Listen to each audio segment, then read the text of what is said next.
நமஸ்காரம். நான் உமா விஜய் பேசுகிறேன். தென்னிந்தியாவில் போய் தரிசனம் பார்த்த ஸ்தலங்களை பற்றி போட்டுன்னு வர்ற என்னோட இந்த யூடியூப் சேனலில் இன்றைக்கி 791வது பகுதியாக கும்பகோணத்துக்கு போயிருந்தபோது பக்கத்தில் போய் தரிசனம் பார்த்த ஒரு ஸ்தலத்தை பற்றி தான் சொல்ல போகிறேன். இந்த ஸ்தலம் பாஸ்கர் ராயர் அப்படிங்கிறவரோட மணிமண்டபம் இருக்கிற இடம், ஜீவசமாதி மணிமண்டபம் இருக்கிற இடம். இந்த பாஸ்கர் ராயரை பற்றி ராமேஸ்வரம் போனபோது தெரிஞ்சிட்டேன். அதே மாதிரி ஒரு சத்சங்கத்தில் பேசின்னு இருந்த போதும் அவரை பற்றின விவரங்கள் தெரிஞ்சபோது இந்த இடத்துக்கு போய் கண்டிப்பாக போய் பார்க்கணும் எப்போதுன்னு நினச்சிட்டு இருந்தேன். அதுக்கு இறைவனோட அருளால் போகிற பாக்கியம் கிடச்சிது. இந்த பாஸ்கர் ராஜபுரம்ங்கிறது எங்கே இருக்குதுன்னு கேட்டோம்னா நம்மளோட திருவிடைமருதூர் வட்டத்தில் தான் இருக்குது. திருக்கோடிக்காவல் பக்கத்தில் இருக்கக்கூடிய ஒரு ஊர் தான். இந்த காவிரியோட இந்த கரையில் இருக்கக்கூடிய ஸ்தலம் இது.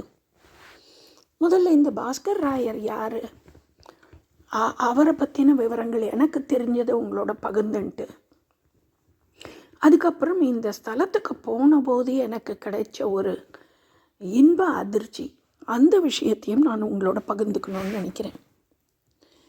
இவர் பாகாங்கிற இடம் மகாராஷ்டிரத்தில், அங்கே 17ஆம் நூற்றாண்டில் பிறந்தவர். இவரோட அப்பா கம்பீரராயர்னு, அவரும் பெரிய பண்டிதராம். அவள் அம்மா கோணம்மாங்கிறவா. இந்த பாஸ்கர் ராயர் சின்ன வயசுலேயே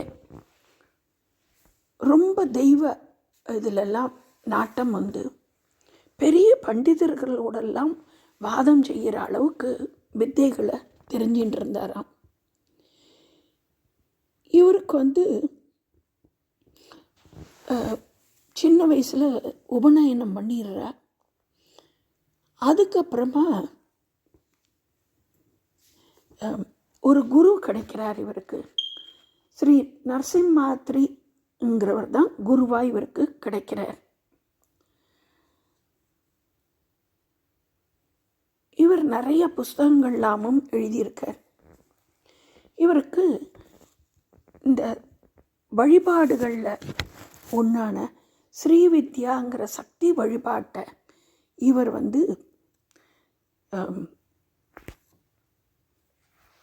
எல்லாருக்கும் தெரிவித்தவர் இவர் தான். ஸ்ரீவித்யாங்கிறது, ஸ்ரீவித்யா உபாசகர், ஸ்ரீவித்யா மந்திரோபதேசம் எடுத்துட்டவா எல்லாருமே போய் தரிசிக்க வேண்டிய ஸ்தலம் இந்த ஸ்தலம் அப்படிங்கிறதுல எந்த விதமான மாறுபட்ட கருத்தும் இல்லை. இவருக்கு ஒரு தடவை இவருக்கு நடந்த விஷயங்களை பற்றி சின்னதாக நான் தெரிஞ்சதை நான் உங்களுக்கு சொல்கிறேன். இவர் 1690 பிறந்திருக்கார். அதுக்கப்புறமா 1785, அதாவது கிட்டத்தட்ட அவரோட 95 வயசு வரைக்கும் வாழ்ந்து இங்கே இந்த தென்னிந்தியாவில் காவிரியோட வடகரையில் தஞ்சாவூர் ராஜாவால் இவருக்கு தானமாக கொடுக்கப்பட்ட கிராமத்தில் அங்கேயே தங்கியிருந்து சமாதி அடைஞ்சிருக்கார். அங்கே தான் அவரோட அதிஷ்டானம் இருக்குது. இவரை அம்பாளே தன்னோட லலிதா சகஸ்ரநாமத்துக்கு பாஷ்யம்னா உரை எழுதுறது, அந்த பாஷ்யம் எழுதுறதுக்கு இவரை அம்பாள் முடிவு பண்ணி எடுத்திருக்காங்கிறது இன்னும் ஒரு விசேஷம்.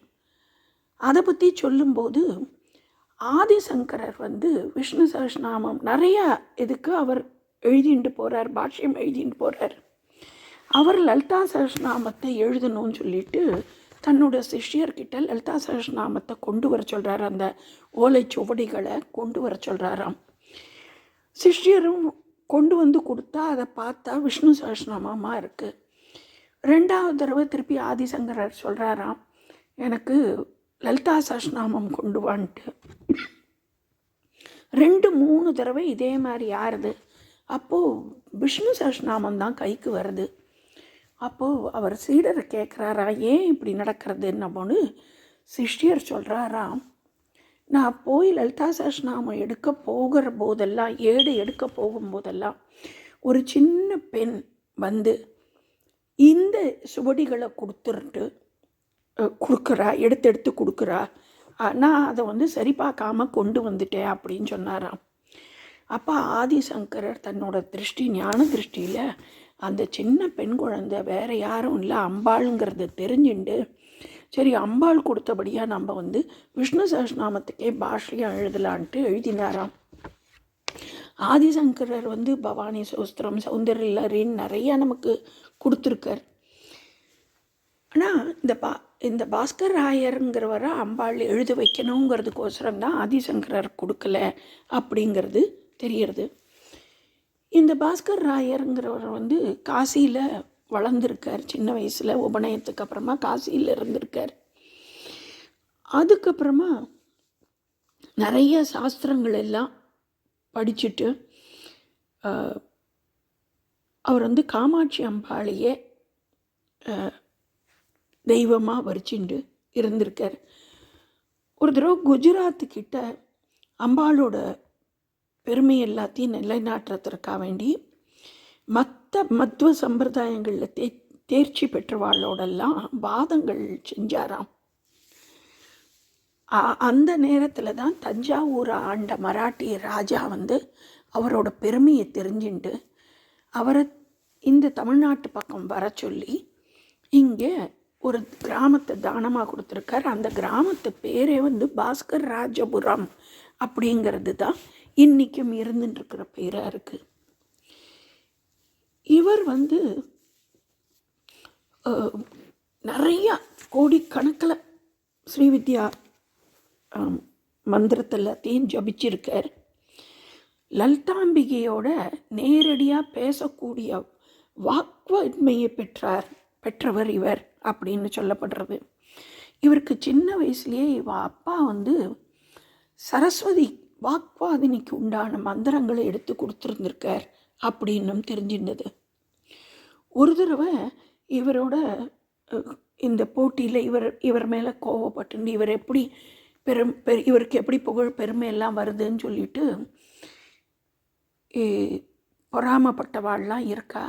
அவள் எல்லாரும் இவர்கிட்ட வந்து சாஸ்திரங்களை பற்றி கேட்கும்போது அவர் வந்து 64,000 கோடி யோனியோட பேரையும், யோனிகள் அம்பாளோட இது அதை அத்தனையுமே சொன்னாராம். அவர் அந்த மாதிரி சொல்லும்போது லலிதாம்பிகையே கிளி ரூபத்தில் அவரோட தோளில் உட்கார்ந்துண்டு அவருக்கு சொல்லி கொடுத்ததா சொல்லப்படுறது. இதை வந்து பாக்கி பேர் கண்ணுக்கு தெரியல. ஆனால் நாராயண தீர்த்தருங்கிறவர் வந்து இதை பற்றி தெரிஞ்சுண்டு அவர் தனக்கும் அம்பாளோட தரிசனம் வேணும், நானும் அம்பாளை பார்க்கணுன்னு சொல்லி கேட்குறாராம். பாஸ்கர் ராயர் மூலிமா அந்த நாராயண தீர்த்தருங்கிறவருக்கு அம்பாள் லலிதாம்பிகையோட தரிசனம் கிடைக்கிறதாம். ஆனால் கிடைச்ச உடனே அவரோட கண்ணு வந்து போயிடுறதாம். கண்ணு போட உடனே பாஸ்கர் ராயர் என்ன பண்ணுறாராங்க, தங்கிட்ட இருக்கிற பூஜா தீர்த்தத்தை எடுத்து அவருக்கு தெளித்த உடனே அவருக்கு கண் பார்வை திருப்பி கிடச்சது அப்படின்னு சொல்லப்படுறது. நம்மளோட லலிதா சஹஸ்ரநாமத்தில் பார்த்தேன்னா 237வது ஸ்லோகமாக மகா சதுஷ்டி கோடி யோகினி கணசைவிதா அப்படின்னு வரும். இதை வந்து அதாவது 64,000 கோடி யோனிகள் சேர்ந்தவதான் அம்பாளுங்கிறது.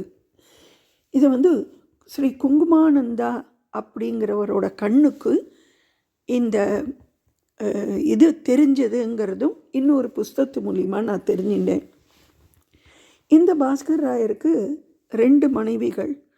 ஒருத்தர் பேர் ஆனந்தி, இன்னொருத்தர் பேர் பார்வதின்னு.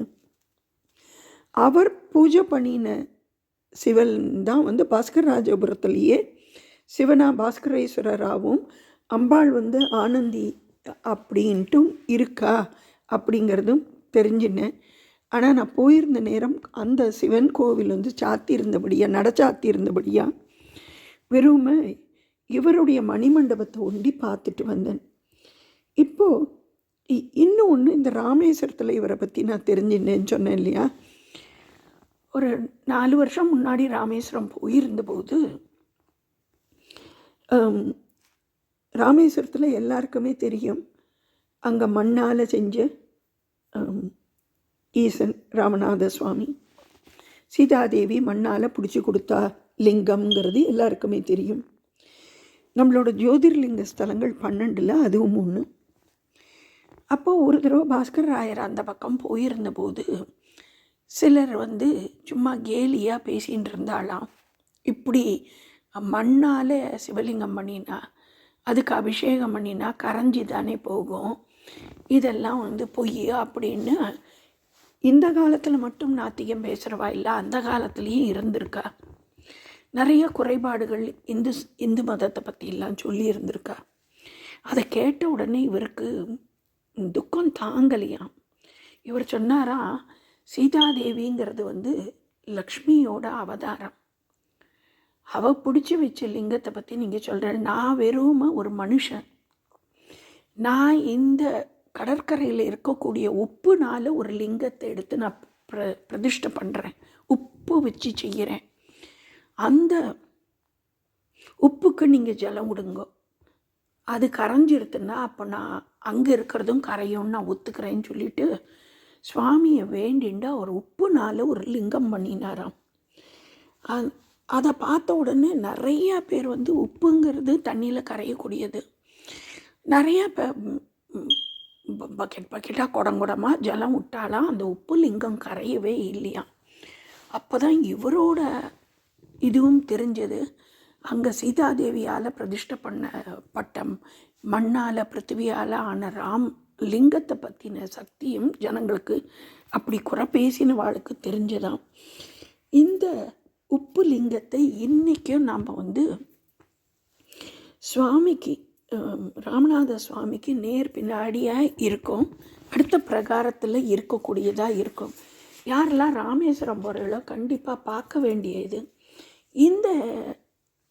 அந்த வரலாறு தெரிஞ்சதுலேருந்தே நான் இவரோட கோயிலுக்கு போகணும்னு நினச்சிட்டு இருந்தேன். இந்த லலிதா சகஸ்ரநாமங்கிறது வந்துட்டு அகஸ்தியருக்கு ஹயக்ரீவரால் உபதேசம் பண்ணப்பட்ட ஒரு மந்திரம். இது இந்த பாஸ்கர் ராயரோட சிறப்பு இன்னும் ஒன்று என்னன்னாக்க, ஒரு தடவை அவர் ஏதோ ஒரு பண நெருக்கடி வந்துடுது அவருக்கு. அந்த பண நெருக்கடிக்கோசரம் ஒரு தனவான்கிட்ட பணம் கடன் வாங்கியிருக்கார். கடன் வாங்கினா அதுக்கு வட்டி இருக்குது, அதுக்கு இந்த பத்திரம் எழுதுறது ப்ராமிசரி நோட்டுங்கிறது, அதில் இத்தனாந்தேதி நான் உங்களுக்கு வட்டியோடு திருப்பி கொடுத்துருவேன்னு பத்திரம் எழுதி கொடுக்கணும். அந்த மாதிரி இவர் பாஸ்கர் ராயர் எழுதி கொடுத்துட்டு பணத்தை வாங்கிட்டு வந்தாராம். அந்த குறிப்பிட்ட காலம் வந்திருக்கு, வந்ததுக்கப்புறமா அந்த பணத்தை திருப்பி கொடுக்கணும். இவர் போகலை, போய் கொடுக்க போகலை. அதனால் பணம் கொடுத்த அந்த தனவாணி இவரோட வீட்டு வாசலில் வந்து இவரை குரல் கொடுத்து கூப்பிட்டாராம். ஆனால் இவர் வந்து உள்ள தேவி பூஜையில் இருந்திருக்கார்.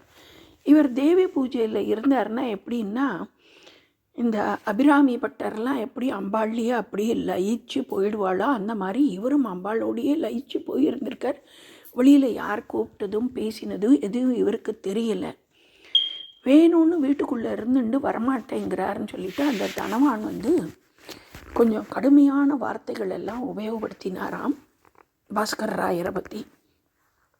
பணம் வாங்கிட்டு கொடுக்கலைங்கிறதுக்கோசரம் சத்தம் போட்டிருக்கார். அப்போது வீட்டுக்குள்ளேருந்து ஒரு பெண்மணி வந்துட்டு என்ன வேணும், எதுக்கு சத்தம் போடுறேன்னு சொல்லி கேட்டாலாம். உடனே இந்த மாதிரி வாங்கின பணம் தரல அப்படின்னு சொல்லும்போது, சரி சத்தம் போடாதீங்க, பணம் தானே இதை தரேன்னு சொல்லிட்டு பணத்தை கொண்டு வந்து கொடுத்துட்டாளாம். கொடுத்த உடனே பணத்தை வாங்கிட்டு வர அவர் வந்து சரி இந்தாங்க எழுதி கொடுத்த பத்திரத்தை திருப்பி தரேன்னு சொல்லும்போது, இல்லை நீங்களே இங்கே திண்ணையில் உட்காந்துட்டுருங்க, அவர் பூஜையை முடிச்சுட்டு வருவார், பத்திரத்தை அவர்கிட்டையே கொடுத்துருங்கன்னு சொல்லிவிட்டு அந்த பொம்னாட்டியை அதுக்குள்ளே போயிட்டாலாம். அதுக்கப்புறமா இவர் பூஜை எல்லாத்தையும் முடிச்சுட்டு வாசப்பக்கம் பிரசாதத்தை எடுத்துட்டு வரும்போது பார்த்தா வாசலில் தனவான் உட்காண்டிருக்கிறத பார்த்தாராம். தனவான் இவரை பார்த்துட்டு, இந்தாங்கோ நீங்கள் கொடுத்த பத்திரம் அப்படின்னு சொல்லும்போது, பத்திரமா, நான் இன்னும் உங்களுக்கு காசையே திருப்பி தரலையே, பத்திரத்தை திருப்பி தரலையேன்னு கேட்டபோது, இல்லையே இப்போ தானே உங்கள் ஆற்றுலேருந்து வந்து பணம் கொடுத்தானோடனே அவர் உள்ள குரல் கொடுத்து தன்னோட மனைவியை கேட்டாராம். ஏன்னா வீட்டில் இருந்து தான் அவள் 2 பேர் தான். மனைவியை கேட்டாராம், பணம் கொண்டு வந்து கொடுத்தலான்னு. மனைவி சொன்னாலாம், எனக்கு தெரியவே தெரியாதே, நான் பணம் கொடுக்கலையேன்னு சொன்னாலாம். அப்போ யார் பணம் கொடுத்துருப்பான்னு சொல்லி வீட்டுக்குள்ளே திருப்பி நுழைஞ்சு பார்த்தா சுவாமி ரூம்லேருந்து அசரீரியா அம்பாள்கிட்டேருந்து உத்தரவு வந்ததாம். அசரீரியா அம்பாள் சொன்னாலாம், நான் தான் உனக்கோசரம் பணத்தை கொண்டு போய் கொடுத்துட்டேன் அப்படின்னு சொல்லி. அந்த அளவுக்கு தன்னோட பக்தனுக்கு இறங்கி வரக்கூடிய அந்த லலிதாம்பிகையை இருந்திருக்கா. அந்த லலிதாம்பிகையோடு தான் இவர் பூஜை பண்ணிட்டு இருந்திருக்கார். இப்போ எனக்கு நடந்த ஒரு விவரம் என்னங்கிறத நான் சொல்கிறேன். இந்த பாஸ்கர் ராயரோட வரலாறுகள் எல்லாம் படித்தபடியாக அவரோட ஜீவசமாதியை பார்க்கணுங்கிறதுக்கோசரம் தான் நான் போயிருந்தது. போன போது அந்த மணிமண்டபம் ஒரு தனிப்பட்ட ஒரு குழுவினால் அதுக்கு தலைமை ஏற்றுண்டு திரு மோகன் குருஜி அப்படிங்கிறவர் 2002 இந்த மணிமண்டபத்தை மகான் பாஸ்கர் ராயருக்கோசரம் கட்டியிருக்கார் அப்படிங்கிறது தெரிஞ்சிருந்தது. இந்த மோகன் குருஜிங்கிறவர் ஸ்ரீ லலிதா சமிதி மற்றும் ஸ்ரீநிதி ட்ரஸ்ட் அதெல்லாத்தையும் வச்சுருக்கா. இந்த இடத்துல நவாவரண பூஜைகள், அப்புறமா லலிதா பரமேஸ்வரிக்கு உண்டான லலிதா சஹஸ்ரநாமம் எல்லாம் இங்கே நடந்துட்டுருக்கு. வருஷம் ஜனவரி மாதத்தில் இங்கே பெரிய சிறப்பாகவே எல்லா சுகாசினிகளையும் வச்சு பூஜை பண்ணுறாங்கிற விவரம் எல்லாம் தெரிஞ்சுட்டேன். அப்போ அந்த பிரகாரத்தை சுற்றி வரும்போது பார்த்தேன்னாக்க அங்கே நிறைய பெரியவாளோட படம்லாம் இருந்தது. அதில் என்னோட பரமகுருவோட படம் இருந்தது. பரமகுரு பகவதி அம்மான்னு சொல்லக்கூடியவா. அதை பார்த்த உடனே எனக்கு ஆச்சரியம். எப்படி பரமகுருவை நாங்கள்லாம் குரு பாட்டின்னு கூப்பிடுவோம். இந்த குரு பாட்டியோட படம் இங்கே இருக்கேன்னு சொல்லிட்டு எப்படி தொடர்பு கொள்றதுன்னு சொல்லி என்னோட குருவோட பேத்தியோட அலைபேசி எண் எனக்கு கிடச்சிது. அவா மூலியமாக தொடர்பு கொண்டு திரு மோகன் குருஜி அவர்களோடையும் பேசுகிற வாய்ப்பு கிடச்சிது. இன்றைக்கி நான் இந்த பதிவில் போட்டிருக்கிற படங்கள் எனக்கு திரு மோகன் குருஜி அவர்களால் கொடுக்கப்பட்டது தான்.